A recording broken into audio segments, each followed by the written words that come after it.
كنت اتكلمت معاكم قبل كده عن الجروح النفسية وهي 5. اتكلمنا على جرح الرفض وجرح الهجر، والنهاردة هتكلم معاكم على جرح الإهمال والإذلال والعار.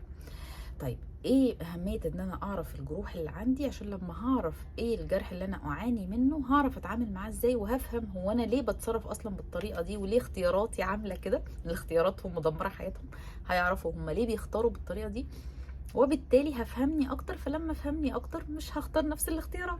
طيب، فجرح الاهمال ايه سببه؟ هو اهمال من الاهل، سواء اهمال ان هم فعلا مشغولين، يعني حاطين بقى حاجات كتير، ان هم مشغولين فعلا، ان ترتيبي في وسط اخواتي مخليهم مشغولين بحد. بمعنى عندي اخ مريض، عندي مثلا جد او جده، عندي يعني في حد تاني مريض او يعاني من حاجه معينه، محتاج رعايه بطريقه معينه، فانا مهمل.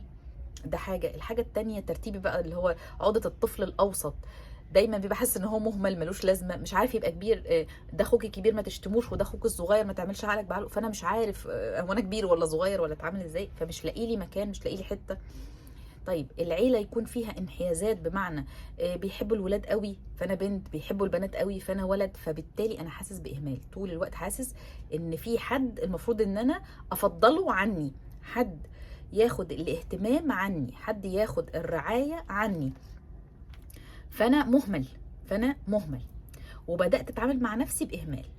او الحاجه التانية يكون احد الابوين نرجسيين، فاحد الابوين النرجسيين ممكن يطلعوا طفل نرجسي يتمتع بالصفات اللي معاهم، او يطلعوا طفل يعاني من الاهمال. ما هو عشان انا اكون نرجسي انا بهتم بنفسي، انا فبطلع طفل مهمل، بطلع طفل حاسس ان هو ملوش قدره، ملوش قيمته، في حاجه تانية اولى منه. طيب ايه العلامات اللي لما اقولها اعرف ان انا عندي جرح الاهمال، او لما يكون ده نمط تفكيري اعرف ان انا عندي جرح الاهمال؟ اول حاجه قله الاستحقاق. المهم انتوا تبقوا مبسوطين، المهم انتوا مرضيين. اما حد يقول لي كلمه كويسه، صباح الخير، يا ده قال لي صباح الخير، ده اكيد بيحبني. فانا شايفه ان اما ازعل او اتعب او اعيا حد يكبر بخاطري او يقول لي كلمه، ده كده عمل فيا حاجه جميله قوي، فانا استحقاقي قليل. طيب ايه تاني؟ بضحي بقى على طول، طول النهار انا بضحي، انا عايشه عشان الناس اصلا يعني. لما بختار حد بيني وبين حد، فبختار الحد ده، لا هو المهم مش انت كويس، مش انت مبسوط، المهم ان انت تبقى مبسوط. النقطة التانية سريعة التعلق، حد قال لي صباح الخير ده بيحبني، حد قال لي ده انت جميلة قوي النهاردة ده حبني خلاص وانا حبيته بقى. فمن اقل حاجة بسيطة بتعلق على طول. طيب ايه تاني؟ جوايا مشاعر حزن ووحدة دفينة، جوايا مشاعر حزن ووحدة دفينة. طيب اتعامل ازاي؟ خلاص انا عرفت ان انا عندي جرح الاهمال، اتعامل ازاي؟ اول حاجه اعرف ان انا اعاني من جرح الاهمال. تاني حاجه اعرف الظروف او الحاجه اللي بتحصل بتحسسني بده، بتطلع لي شعور الاهمال ده. نمط تفكيري، هو انا برضي الناس عشان انا عايزه ارضيهم، ولا برضيهم علشان دي مهمتي في الحياه ارضاء الاخرين؟ على عكس الهاجر مش عايزهم بيرضيهم عشان ما يمشوش، على عكس ده. فناخد بالنا، عشان كده الجروح هتخش في بعضها. طيب ده بالنسبه لجرح الاهمال. طيب الجرح بتاع الاذلال ايه يعني؟ ايه جرح الاذلال؟ الكسره. يبدا الاهل مع مع الولاد يبداوا يتعاملوا بفكره ان انت عملت حاجه غلط، فبقولها قدام عمامك وخلانك، وده خالك، ده عمك. فما فيش خصوصيه في حته ان انا مصان. لا انا عادي بتهزق قدام الناس، بتضرب قدام الناس، بيتقل مني قدام الناس، ده اخطائي اللي بتتقال قدام الناس. اما بعمل حاجه كويسه ما بتتقالش، اما بعمل حاجه وحشه هي اللي بتتقال. فانا محور القعده بالخطا اللي انا بعمله، فانا حاسس بالاذلال، حاسس ان انا بتذل على طول. طيب ايه تاني؟ او ايه إيه الحاجات برضو اللي بتسبب جرح الاذلال؟ هي فكره ما عنديش كرامه. إيه امشي مش عارفه ايه ده، ما انت اصلا كذا. فما بحافظش على كرامه ابني قدام الدايره البسيطه قوي اللي هي جدته، خلانه، عمامه، ما بحافظش عليه. فتعود ان هو يتعامل بدونيه شويه، يتعامل بمذله شويه. طيب ليه بيحصل كده؟ الاهل متعودين على كده، شايفين ده اخويا، دي امي، فما عندهمش حته الحدود. لا، ما عندهمش ده.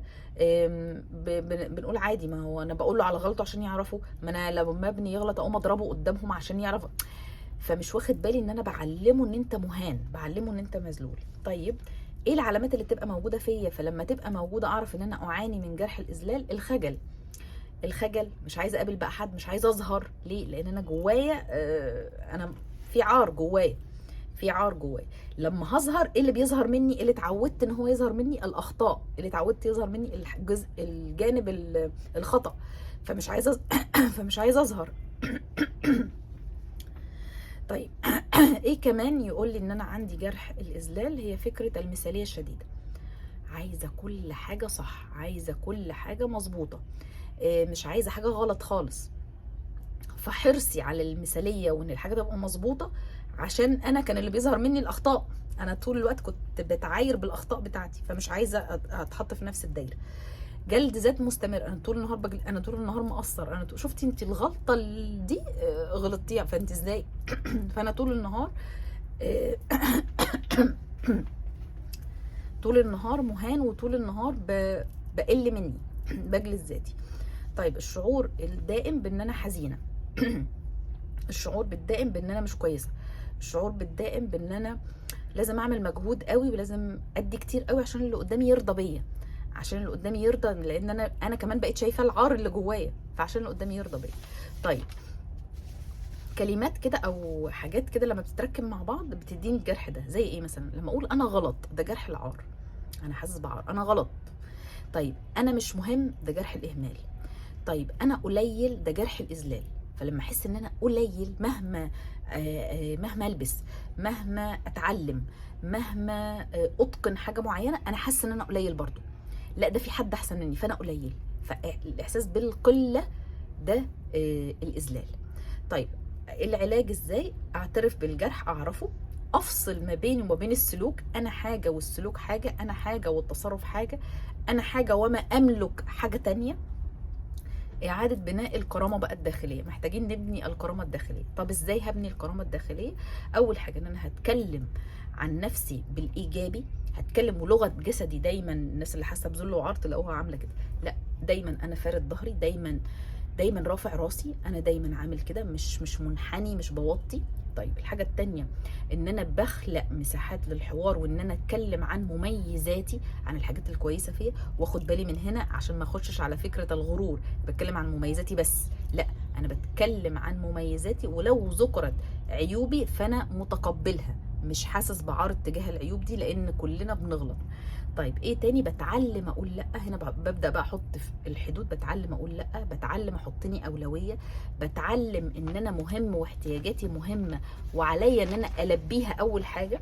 زي ما انا بسعى ان انا تلبيه احتياجات الاخرين، محتاجه انا البي احتياجاتي لنفسي، محتاجه اتعاطف مع الطفل الداخلي، فاسمعه ده في الموقف الفلاني لما حصل لي ده واتهزقت قدام العيله كلها، ما كانش احسن حاجه المفروض تحصل. ايه المشاعر اللي متخزنه جوايا من اللحظه دي، محتاجه اتعامل معاها ومحتاجه ان انا اطلعها. فبعرف اتعاطف مع طفلي الداخلي، ما بستناش ان انا بابا يجي يقول لي انا اسف على الموقف ده، انا مش مستني ده، انا تعاملت معاه وتعاطفت وطلعت المشاعر المخزنه. سمعتني في الموقف، حتى لو بقاله 10 سنين 20 سنه، سمعتني، والا هتفضل هذه المشاعر مخزنه جوايا.